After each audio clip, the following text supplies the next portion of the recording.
Channel Mahalakshmi की ओर से आप सबको सादर जय जिनेन्द्र।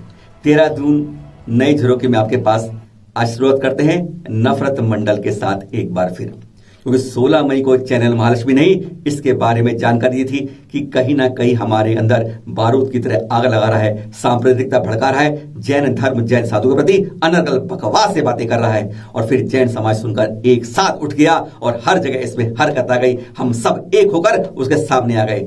उसने आमने सामने आकर बात करने की बात करी। फिर चैनल महालक्ष्मी ने उसके साथ तैयारी कर ली, न्योता दे दिया, आ जाओ, सिद्ध कर जाओ, 1 करोड़ साथ लेके जाओ।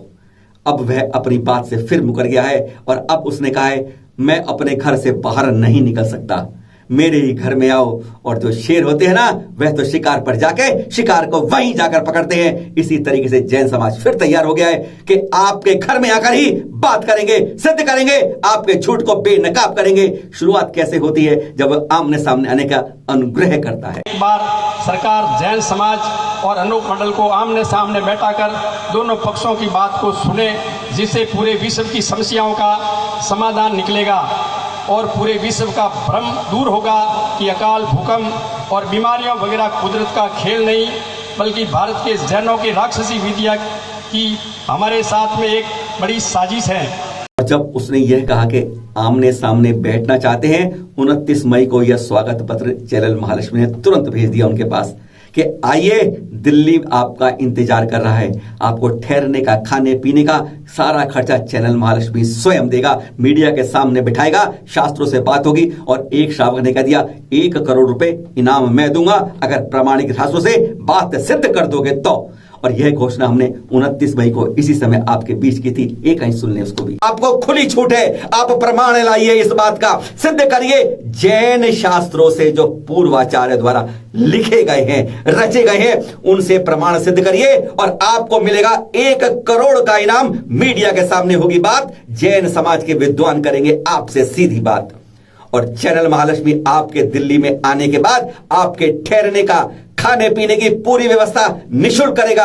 आप 1 आए, 2 आए, 5 आए, 10 आए, 20 आए, सबके लिए ठहरने की व्यवस्था और खाने पीने की व्यवस्था चैनल महालक्ष्मी से होगी। शर्त यही होगी, आपको 1 करोड़ का इनाम देंगे अगर आप अपनी बात को सही कर पाएंगे, वरना FIR भुगतनी होगी, क्षमा मांगनी होगी और जेल के दरवाजे आपके लिए खोल दिए जाएंगे। और हमारा वह स्पीड पोस्ट पत्र 3 जून को बाकायदा उन्हें प्राप्त हो जाता है। स्पीड पोस्ट विभाग का यह स्वीकृति दिखा रही है आपको।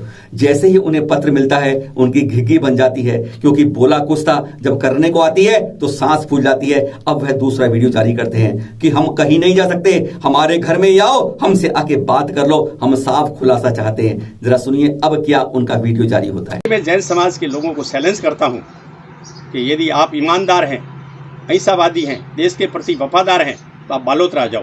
बालोतरा में 5000 से लगभग जैन लोग रहते हैं। हम जवाब देंगे आपको। आप जो अनूप मंडल के खिलाफ जो घटिया किस्म की बातें कर रहे हैं, झूठा प्रसार कर रहे हैं, अगर यदि आप ईमानदार हैं तो आप बालोतरा आ जाओ, हम जवाब देंगे। और मैं विशेष तौर से हिंदू धर्म के अनुयायियों से प्रार्थना करता हूँ, निवेदन करता हूँ कि आप अनूप मंडल के खिलाफ कोई भी बयानबाजी करने से पहले आप हिंदू धर्म के ग्रंथों में जैन धर्म के बारे में क्या लिखा है वो थोड़ा पढ़ लें। ये प्रकृति का जो विनाश हो रहा है, इसके पीछे आखिर रहस्य क्या है? हमने लिखा है कि बरमुडा द्वीप के पीछे इन जैनियों की राक्षसी दुनिया है। हमने कभी नहीं लिखा 1000 फुट के नीचे हैं। बरमुडा द्वीप के पीछे रहस्य क्या है और ये स्वर्ग नरक रहस्य क्या है? हम अभी बहुत ही जल्दी 1-2 दिन के अंदर, हम सोमवार तक राष्ट्रपति, महामहिम राष्ट्रपति महोदय को ज्ञापन भी दे रहे हैं और इन स्वर्ग नरक की और इन बरमुडा द्वीप की जाँच करवाई जाए कि वास्तविकता में इस प्रकृति के साथ में जो खिलवाड़ हो रहा है वो वास्तव में ईश्वरी कुदरत से हो रहा है या जैन समाज के बड़ी है कोई राक्षसी विद्या से हमारे साथ में षड्यंत्र कर रहे हैं। हमारी लड़ाई कोई व्यक्तिगत लड़ाई नहीं है, ये धरती से जुड़ा हुआ सवाल है, पूरे संसार का सवाल है। आज पूरा विश्व तराई कर रहा है, मानवता खतरे में है, इसलिए ये सवाल उठाना जरूरी है। ये हमने जो जंग शुरू की है, ये मुहिम है, ये मुहिम धरती का दुख मिटाकर ही दम लेगी। इसलिए मैं जैन समाज के लोगों को पहले निवेदन किया है और आज चैलेंज करता हूं कि अगर यदि आपका समाज ईमानदार और नेक है और देश के प्रति वफादार हैं, तो आप 1000 आदमी लेकर सिरोही नहीं जाए, बालोतरा जाए, हम जवाब देंगे आपको। एक बार इन जैनियों का हमारा आमने सामने बैठाएं, क्योंकि ये जैन लोग कहते हैं हम आएंगे, मगर ये पर्दे के पीछे साजिश करेंगे कि न तो ये सिरोही आएंगे न बालोतरा आएंगे, और बालोतरा आए तो हम इसको जवाब देंगे मैं इतना ही कहकर बालोतरा और आम जनता को और बालोतरा की जनता से भी और भारत की आम जनता से प्रार्थना करता हूं कि सत्य असत्य की जांच करें, क्योंकि ये भी इस वक्त में धरती पे घोर संकट है। इससे पूरा विश्व त्राही है। इसका वास्तविक स्वरूप क्या है? अगर हम लोग इसके बारे में कोई झूठ बात कर रहे हैं तो इसका भी निर्णय होगा। और अगर जैन समाज के लोग कोई देश धरती के साथ में कोई ऐसी कलाओं से या कोई ऐसी तांत्रिक टेक्नोलॉजी से या राक्षसी विद्या की टेक्नोलॉजी से अगर कोई षड्यंत्र कर रहे हैं तो इनका भी निर्णय होना चाहिए। ये कोई लड़ाई शस्त्रों की नहीं है, ये शब्दों की लड़ाई है, ये बात की लड़ाई है। अगर बात में दम है, अगर हमारी बात में दम है तो हम जवाब देंगे और हमारी बात पर न्याय होगा, निर्णय होगा। अगर जैनियों की बात भी सत्य है, जैन लोग सत्य हैं, तो जैनों का भी निर्णय होगा। बार बार अपनी बात से मुकरने वाले इस नफरत मंडल की बात पर अब लोकेश मुनि जी तुरंत ट्वीट कर देते हैं, तुम्हारे घर में आकर ही बात करूंगा, अपने शास्त्रों से सिद्ध करूंगा और तुम्हारे झूठ को बेनकाब करूंगा। और पर उससे पहले उन्होंने क्या कहा था वह भी सुनाते हैं आपको। अनूप मंडल जैसे असामाजिक तत्व ने जैन समाज और वैश्य समाज को टारगेट बनाते हुए समाज के अंदर नफरत और घृणा की बातें कही है, जो कि हमने सोशल मीडिया पर आपने और हमने सबने देखी है। जैन समाज और वैश्य समाज एक अहिंसक और शांतिप्रिय समाज है। रेवेन्यू चुकाने में सबसे आगे रहता है, समाज के कल्याणकारी कार्यों में भी सदैव आगे रहता है। उसके बावजूद कोरोना जैसी महामारी या भूकंप, तूफान, अवर्षा जैसी प्राकृतिक आपदाओं के लिए जैन समाज और वैश्य समाज को जिम्मेदार ठहराते हुए पूरे समाज के अंदर एक नफरत और घृणा का माहौल अनूप मंडल बना रहा है। हमारी ओर से लोकेश मुनि जी तैयार हो गए हैं और उम्मीद है वह एक नहीं यह कारवां बढ़ता जाएगा, जगह जगह से लोग उनके तैयार हो जाएंगे। पर हम एक बात को खुलासा करना चाहते हैं, इस नफरत मंडल के साथ अपने सारे लोगों को मौजूद रखना। उससे पहले यह घोषणा सबके सामने कर दो कि हम सबको मंजूर है, हम उस 28 जून को तुमसे इस बात के लिए शास्त्रार्थ करने को तैयार है। कल ये ना हो कि एक चूहा बिल में घुस जाए, दूसरा कहीं बिदक जाए, तीसरा सामने खड़ा हो, कब बाकी सब बोले हमने तो माना ही नहीं था।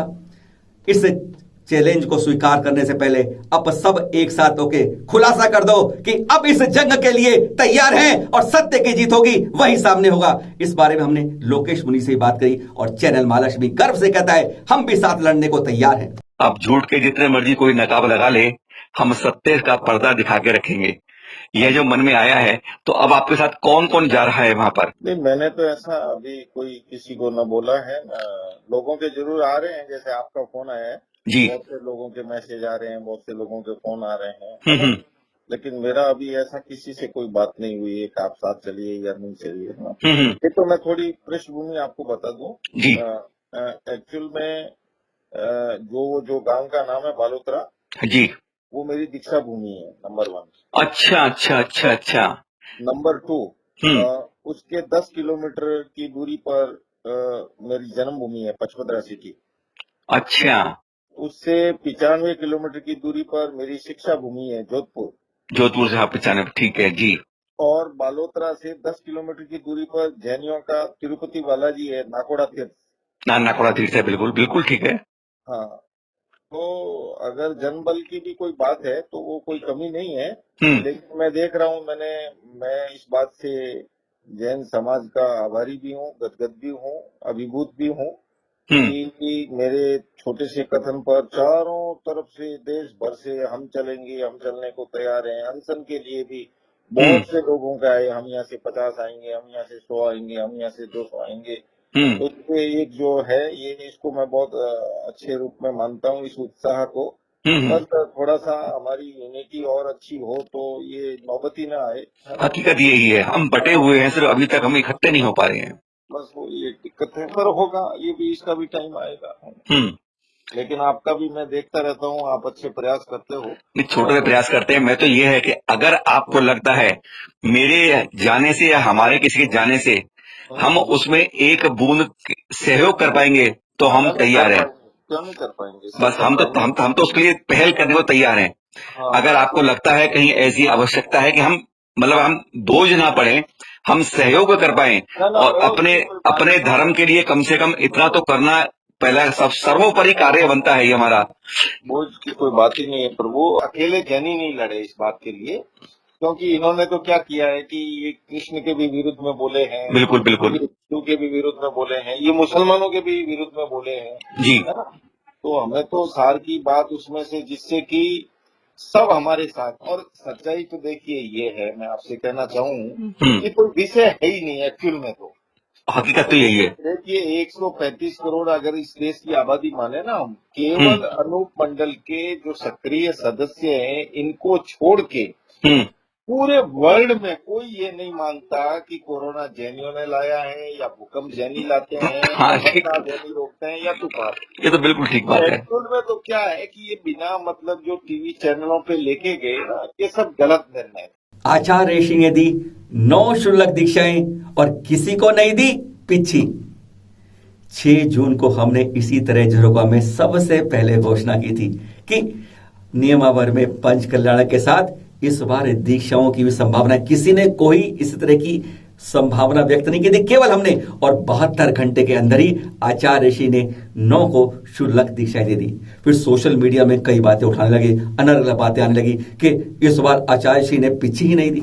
हमने कई विद्वानों से बात की और फिर सबने एकमत रूप से कहा कि आचार्य ऋषि ने उत्कृष्ट श्रावक की 11वीं प्रतिमा के संस्कारों से इन 9 को संस्कारित किया है, व्रतारोपण के माध्यम से उन्हें उत्कृष्ट श्रावक बनाया है और मोक्ष मार्ग पर आगे बढ़ने का अवसर प्रदान किया है। श्रावकाचारों के आधार पर शुल्लकों को व्रत प्रदान किए गए हैं और पिछी नहीं दी गई है, जिससे लोगों को अब यह नई परंपरा लगती है, पर श्रावकाचारों के परिप्रेक्ष्य में यह कार्य किया गया है, इसलिए यह आगम युक्त परंपरा है। अयोध्या जैन मंदिर में बनेगा म्यूजियम और सरकार दे रही है सहयोग 4 करोड़ 43 लाख का।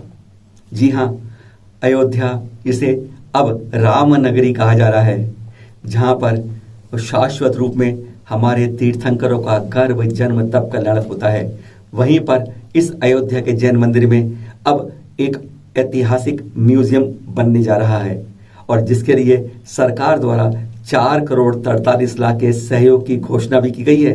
कोरोना के चलते यह 12 माह से लंबित है, उम्मीद है शीघ्र शुरू होगा, पर हमें एक बात ध्यान रखनी होगी, कहीं अनुदान के चक्कर में नियंत्रण हमारे हाथ से खिसक न जाए। कर्नाटक में मस्जिदों के इमाम को 3000 रुपए हर महीने और मंदिरों के पंडितों को डिब्बा गोल 0। यह है कर्नाटक की हालत। माइनॉरिटी समाज के अंदर यानी अल्पसंख्यक का दर्जा मिल गया है, पर सहायता के नाम पर केवल इमामों को यानी मस्जिदों के इमामों को ही सरकार द्वारा 3000 रुपए प्रति माह की सहायता देने की घोषणा की गई है, बाकायदा दी भी जा रही है। बजट प्रावधान से पहले हमसे भी ये माना गया था और हमने भी ये पूरे पत्र जमा किए थे और आश्वासन भी मिला था। अब जाके जब बजट आया है, फंड आ गया है, तो सरकार की ओर से जैन मंदिरों के लिए पूरा इतिहास साफ कर दिया गया है। किस तरीके से यह नजरअंदाज किया जाता है, दरकनार किया जाता है जैन समाज को, यह स्पष्ट दिखता है। सरकार केवल वोट चाहती है, पैसे चाहती है, जब सहयोग की बात आती है हाथ खींच लेती है। और जैन समाज के अंदर जो जैन मंदिरों के अंदर पंडित है, जो बेचारे बहुत गरीब हैं, उनको 1 पैसे की सहायता नहीं दी जाती है। हमारी समिति को इस बारे में एक मुश्त होकर, एक साथ होकर विरोध करना चाहिए। क्यों हो रहा है हमारे साथ इस तरह का भेदभाव? और एक खबर आई है दुख के साथ सूरत के उपास्य से, जहां पर श्रीमद चित्त प्रसन्न महाराज साहब का गत 9 जून को दोपहर 12:20 पर नवकार सुनते सुनते काल धर्म हो गया। चैनल महालक्ष्मी व सांध्या महालक्ष्मी हार्दिक विनयांजलि अर्पित करता है। और अब दिखा रहे हैं आपको, देखिए यह है चंदा प्रभु की प्रतिमा। कैसी प्रतिमा है? जी हाँ, यह अद्भुत, unique in the world, the only one of this like. यह प्रतिमा देखिए, जैसे समुद्र में ना चतुर्मुखी प्रतिमा दिखती है, भगवान एक तरफ होते हैं, चारों दिशा से दिख जाता है, 10 दिशाओं से देख सकते हैं। ऐसी यह प्रतिमा और कहीं विश्व में नहीं मिलती है। ऐसी अद्भुत प्रतिमा केवल लंदन म्यूजियम में ही विराजित है। कल आ रही है ज्येष्ठ शुक्ल चतुर्थी और यही पावन दिन है हमारे 15वें तीर्थंकर धर्मनाथ जी के मोक्ष कल्याण का। आपका जन्म रत्नपुरी नगरी में हुआ था, महारानी सुव्रता जी के गर्भ से। आपकी आयु थी 10 लाख वर्ष और कद था 270 फीट ऊंचा। आपने तप किया पंचमुष्टि केशनों के बाद 1 वर्ष का, और फिर केवल ज्ञान की शुरू हो गई। प्राप्ति के बाद आपका समोषण लगने लगा और फिर आयु कर्म जैसे ही खत्म होने लगा, आप यहीं पहुंच गए सम्मेद शिखर जी पर, शाश्वत मोक्ष स्थली पर। और फिर इस सुदत्तवर कूट से 801 मुनिराजों के साथ इसी ज्येष्ठ शुक्ल चतुर्थी को आप एक समय के अंदर सिद्धालय पहुंच गए। कहा जाता है इस कूट से 1,84,14,0781 महामुनिराज और मोक्ष गए हैं। और कहा जाता है कि इस कूट का निर्मल भावना से वंदना करने पर 9,32,00,000 उपवासों का फल मिलता है।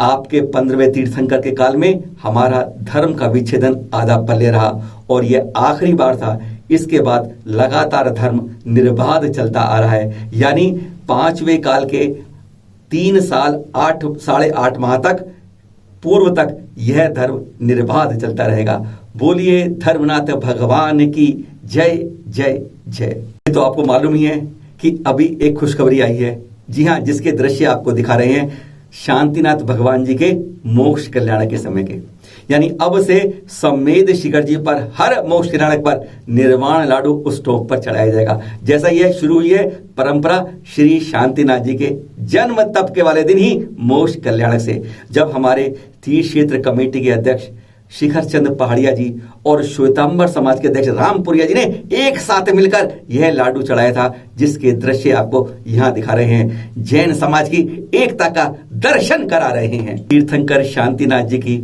टोंक पर लाडू चढ़ा लिया गया, जैसा आप देख रहे हैं। पर हम कहते हैं कहीं ना कहीं हम चूक कर जाते हैं। अब देखिए अंदर 2x2 की हमारी है कूट है पावन, और उसमें 6 इंच के लाडू के ऊपर ये दीपक इतना बड़ा जला दिया है, उसके ऊपर लाडू के ऊपर सारी की सारी हमारी स्टोक को काला कर रहा है। कहाँ गलती करते हैं हम अपने अपने मंदिरों को। यह तो हमारे हजारों गज के मंदिरों से बहुत ज्यादा तीर्थ के अतिशयकारी हैं, वंदनीय पूजनीय सिद्ध क्षेत्र हैं, और वहां जाकर ऐसी कालिक पोताते हैं। हमें शर्म आती है अपने ऊपर ही कि हम इनको इतना पावन को अपावन क्यों कर जाते हैं। फिर जागरूक रहिए, फिर मिलेंगे नए एपिसोड में आपके साथ। कल बताएंगे कोई और खास बात। सादर जय जिनेंद्र।